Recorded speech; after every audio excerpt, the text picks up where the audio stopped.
大家好啊，我叫 Vicky，咁我就喺理工咧就做咗21年，咁其中19年咧就喺 CFM 保安部嘅，咁即係話喺 CFM 成立以嚟咧，我已經加入咗呢個大家庭噶啦，由一個前線嘅保安員一路行到而家嘅部門經理，咁呢一段旅程咧就充滿咗挑戰同埋珍貴嘅回憶。至於第一日翻工啦，咁嗰日我一見到啲同事，咦，好特別喎！好多年青人喎，唔同以往嘅保安公司，全部都係啲上咗年紀嘅人。咁嗰時就好興奮啦，希望可以同啲年青人合作啦。呢段期間經歷好多嘢啦，咁係社會事件啦，跟手就疫情啦，咁甚至有催淚彈嘅情況下，我哋堅守崗位。咁等我知道咗保安工作一個意義同埋責任。咁喺呢19年入面啦，咁我嘅職位咧就由前線保安員一路咁慢慢咁就到而家嘅部門經理啦。咁喺呢段期間咧，我就學到好多重要嘅技能啦。尤其係危機管理啦，咁係幫我喺突發事件嗰陣時可以保持冷靜，同埋增強我日常嘅工作嘅信心。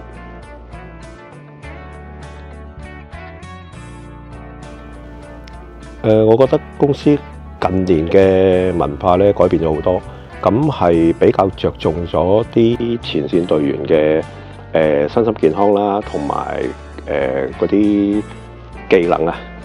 咁因為我哋而家每個月咧都有啲專題嘅培訓俾佢哋，等佢哋增強嗰個專業知識，同埋提高嗰個客戶服務嘅質素。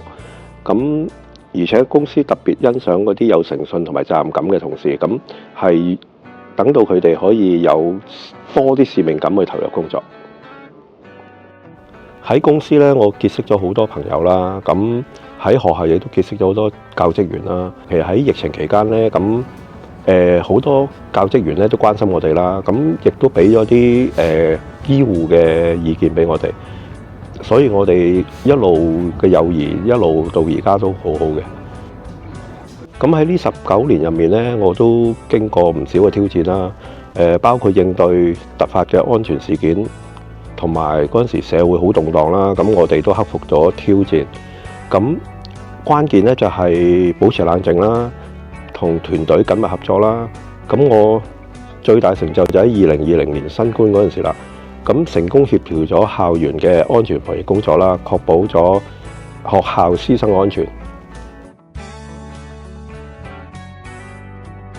我對於公司嘅未來咧就充滿咗信心嘅，因為公司咧嚟緊咧會好多創新嘅科技啦，同埋好多嘅培訓啦，令到前線嘅同事咧增強佢哋嘅知識，令到佢哋可以更加投入工作。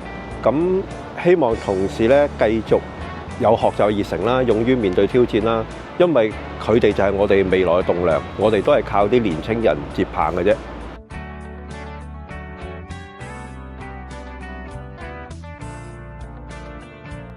回顧呢19年咧，我最自豪嘅嘢咧就係為咗校園嘅安全出咗一分力。